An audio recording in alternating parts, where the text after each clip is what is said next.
A very welcome everyone to this particular session of the current affairs. Today we are going to learn the current affairs for 26th of July 2024. So let's start our session and let's see that what are the things we can learn from this particular day.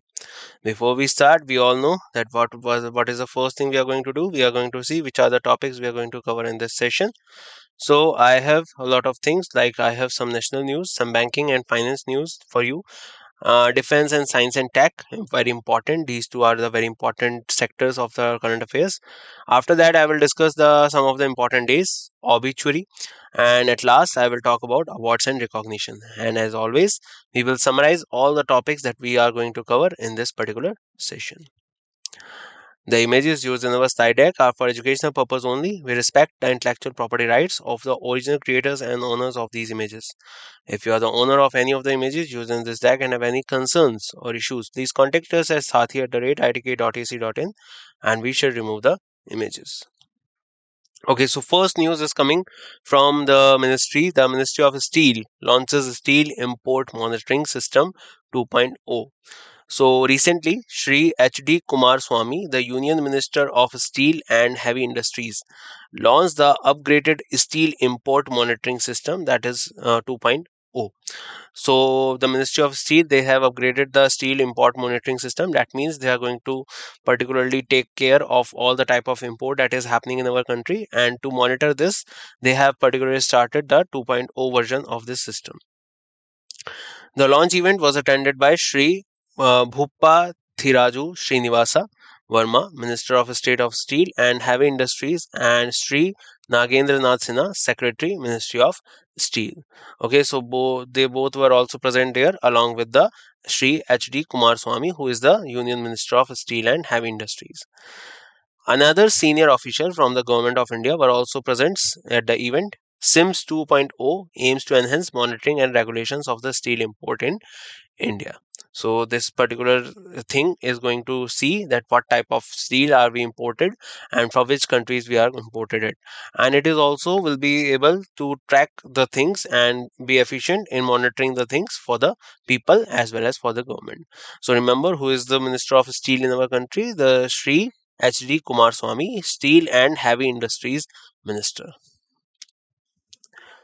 Renaming of the Rashtrapati Bhavan's hall to reflect India's Indian values. So you must have seen this picture a lot of times. It is the Rashtrapati Bhavan. It was earlier known as the Viceroy's House, and it was created when the Delhi was declared as the capital of India in 1912. After that, particularly, this Viceroy's house was built on the Raisina Hills. Raisina Hills is a part of the Aravali's Hills. So, Aravali's, which are coming from the Gujarat, then Rajasthan, then Haryana, and then to Delhi. So, the ending of almost ending of Aravali's is at Raisina Hills, on the top of which Rashtrapati Bhavan, or we can say the President House, is built. And if we talk about, President Draupadi Murmu has renamed two significant halls in Rashtrapati Bhavan. The former Dabar Hall is now Ganatantra Mandap. Remember this name. And Ashok Hall is now Ashok Mandap. So two names have been changed. One is the Darbar Hall. Darbar Hall has been named as the Ganatantra Mandap. Ganatantra, which means a republic in English. And Ashok Hall has been renamed as Ashok Mandap. This renaming is the part of the efforts to reflect Indian cultural values and ethics within the president's official residence.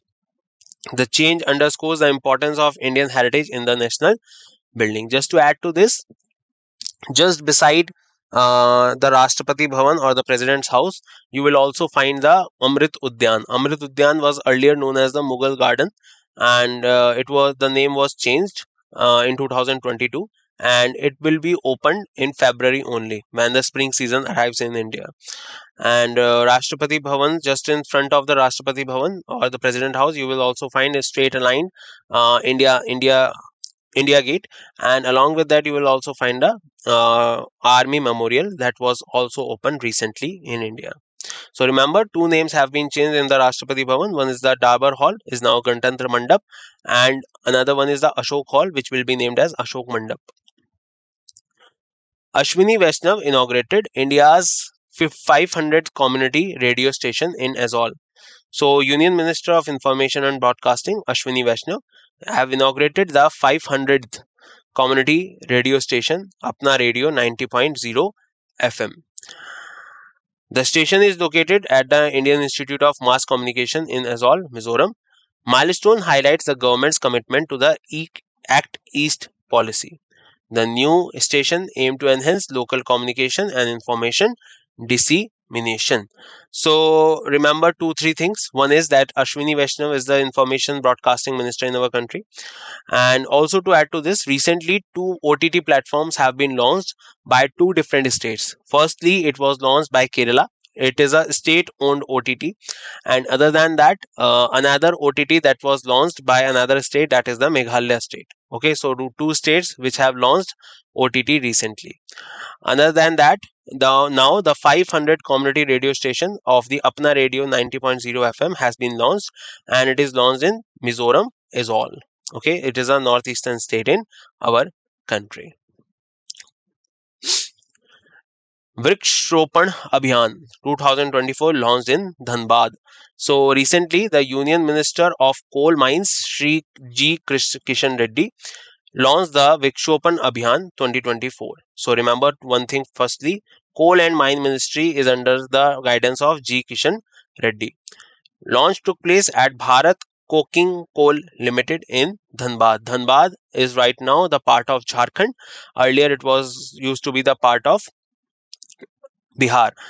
Dhanbad also you can found one more thing, the Indian Institute of Mines. So that is also present in Dhanbad only. This initiative is a part of Prime Minister's Narendra Modi Ek Ped Maa Ke Naam campaign. The campaign was simultaneously conducted across 300 locations in 47 districts with 11 coal lignite bearing states. Lignite is a particular type or the specific type of coal, and like anthracite and peat, you must have heard the best quality of coal is the anthracite, which you will majorly found in the Chota Nagpur Plateau. Chota Nagpur Plateau is also known as the Ruhr of India. Ruhr basin is famous in Germany because that particular basin has a lot of coal efficiency in that particular country. So that particular basin is very famous. So to compare to that, India has Chota Nagpur Plateau. And other than that, the lignite bearing states, those states which have this particular type of lignite coal in that, they particular are all covered under this campaign. And remember what is the name? Vriksharopan Abhiyan launched in Dhanbad. Just to add to this, recently one more collaboration was done regarding the plantation thing, and that was done by SBI. SBI collaborated with BSF for this type of plantation things in the cantonment areas of Jammu Kashmir of the BSF. AU Small Financial Bank seeks universal banking license. So AU Small Finance Bank Board has approved a proposal of transition to a universal bank. Decision aligns with the RBI guidelines used on 1st of August 2016, circular on voluntary transition dated 26 April 2024. Four-member committees of the director has been formed to oversee the application process. HR Khan, the bank's part-time chairman and independent director, will serve as the chairperson. So now AU Small Finance Bank seeks to as a universal banking system. Another bank, Ujjivan Small Finance Bank, they also appointed the brand ambassador Sunil Chetri as the brand ambassador of them. Mankind Pharma acquires Bharat Serum and vaccines for rupees 13,600 crore. So Mankind Pharma has entered into a definitive agreement of acquiring 100% stakes of the Bharat Serum and vaccine. Acquisition valued 13,630 crore, subject to closing related adjustment. BSV is one of the world's largest and most experienced private equity investors. Its acquisition marks significant expansion for Mankind Pharma in the pharmaceutical sector. So remember, Mankind Pharma is a particular pharma that is famous for making a lot of medicines, and now it has acquired the 100% stakes in which particular vaccine system, that is the Bharat Serum and vaccine. This becomes very important news, especially for the banking students and SSC also. One more acquisition that recently happened, that is also coming from a kind of a Serum Institute. So Serum Institute of India, that is in Pune, has acquired 50% stake of the Dharma Production. Dharma Production is a particular company that is dedicated to the production of films by Karan Johar. So 50% of stakes of this particular production house has been given or has been acquired by particular company that is called the Serum Institute of India, and that is particular under the Adar Poonawalla. Indian Army departs for multinational exercise Conquest 2024. So Indian Army contingent has departed its to participate in the multinational exercise, military exercise Conquest 2024. So Indian Army is departed to be the part of this. The exercise is going to be held in Mongolia. Mongolia, where you can find Mongolia? Mongolia will be found in the Asia, and it is a country that is existing between Russia and China. The very famous thing that you can get in Mongolia is the largest cold desert of Asia, that is the Gobi Desert. Okay, and the particular exercise, that is a conquest, is a multinational exercise that has going to be happen in Mongolia from 27 July to 9th August, and India is going to be the part of it. Another bilateral exercise with Mongolia that particularly happens every year is nomadic elephant. Conquest serves as a platform for military forces worldwide to collaborate. The exercise aims to enhance peacekeeping capabilities among participating nations. So, for this purpose, the Conquest 24 exercise has been going to be happen in Ulaanbaatar in Mongolia, and Indian Army has departed for to participate in this particular exercise. India's installed nuclear power capacity to triple by 2031-32.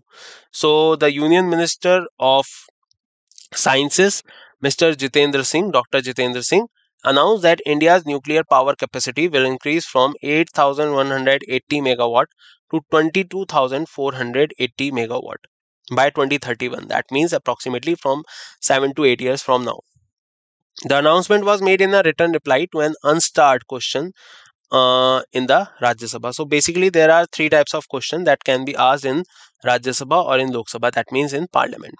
One is the start question and another is the unstarred question. Okay, and basically there are these questions can be asked at any time to any minister, and the minister who are collectively responsible to the Lok Sabha, they have to answer.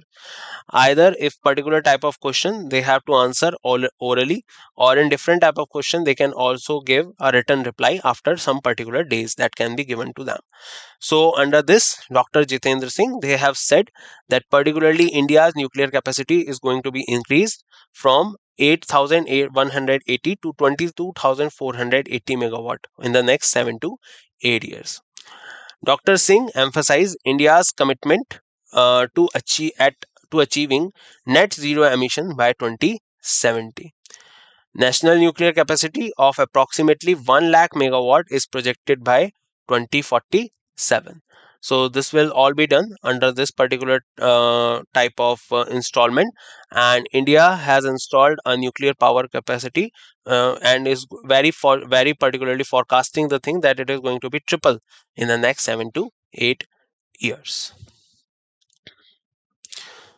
Discovery of lithium sources in Mandya and Yadgiri districts, Karnataka by AMD. So another very important discovery or very important thing that we have particularly discovered.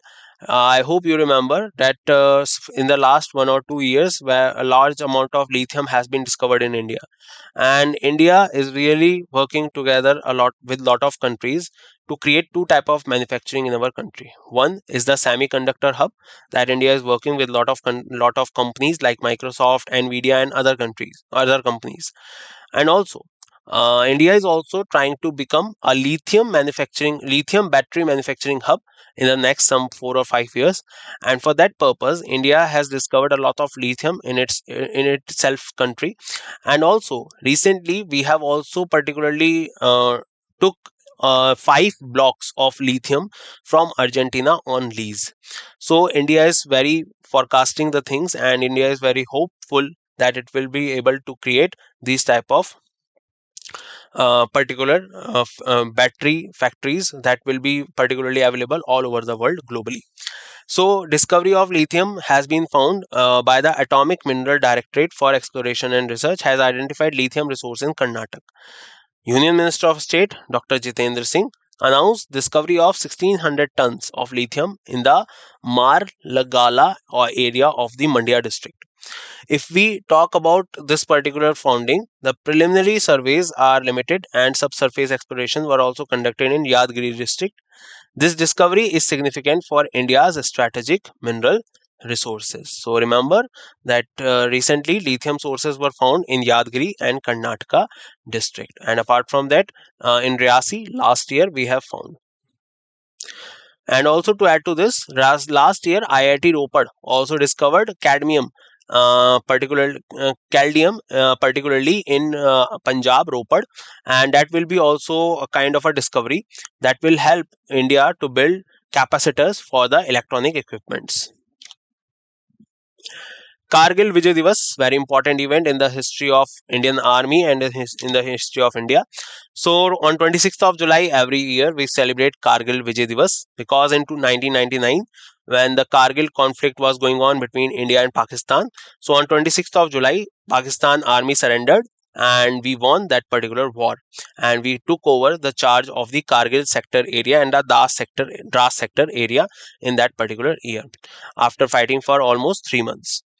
The day honors the brave hearts of the Indian Army. It marks successful conclusion of Operation Vijay. Please remember what was the name of the operation? The Operation Vijay was the name. Kargil Vijay Divas holds significant importance in the Indians' military history. So please remember Kargil Vijay Divas is being commemorated on 26th of July and it was the 25th anniversary of this Vijay Divas. Former Indonesian Vice President Hamza Huz dies at the age of 84. So Hamza Huz died at the age of 84. He was the Vice President of Indonesia from 2001 to 2004. He served as the President Megawati Soekarno Putri.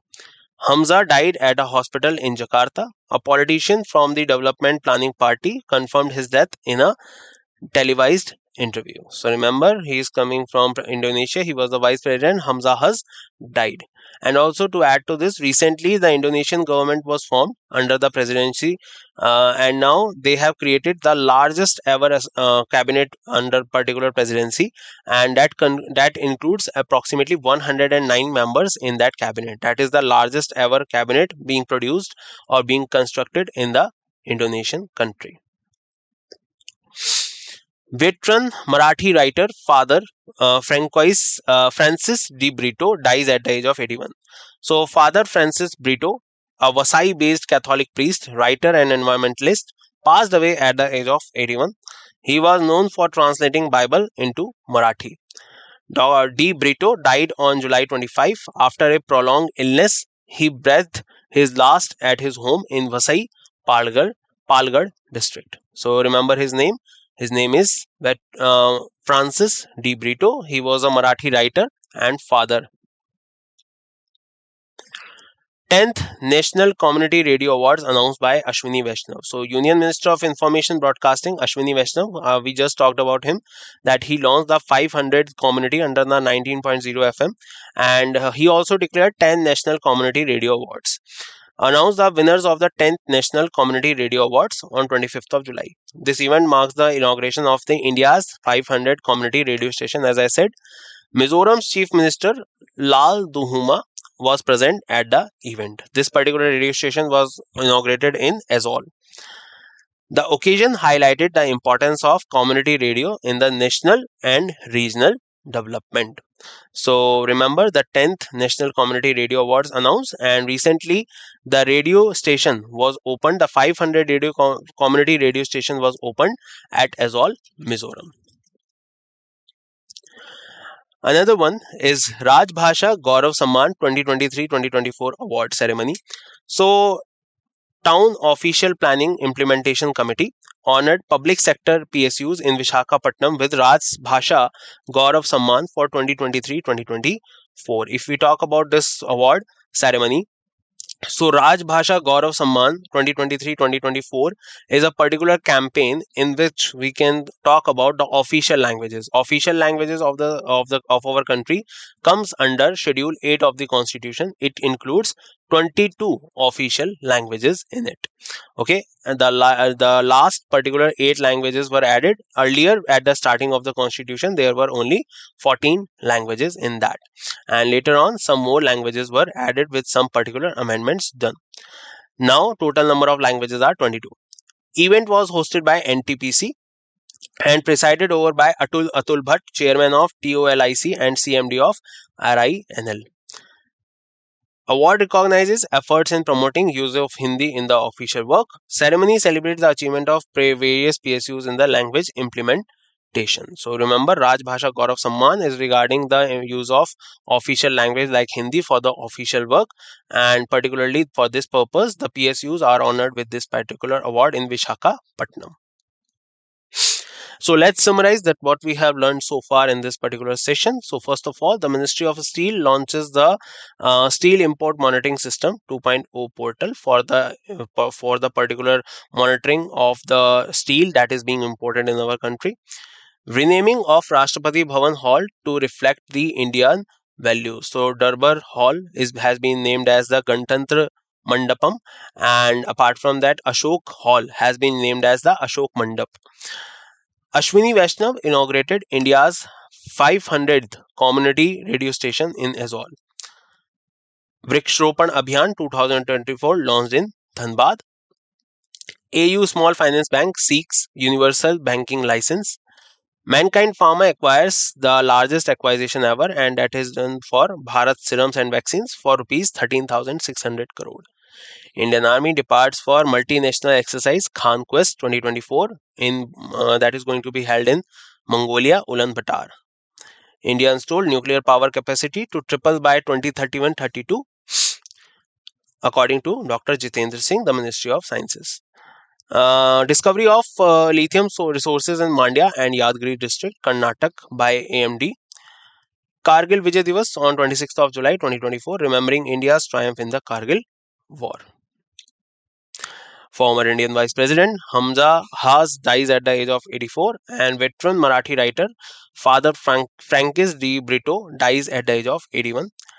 10th National Community Radio Awards announced by Ashwini Vaishnav. Raj Bhasha Gaurav Samman 2023-2024 award ceremony recognized in Visakhapatnam, and awards have been given to different type of PSUs for the use of Hindi language as an official work.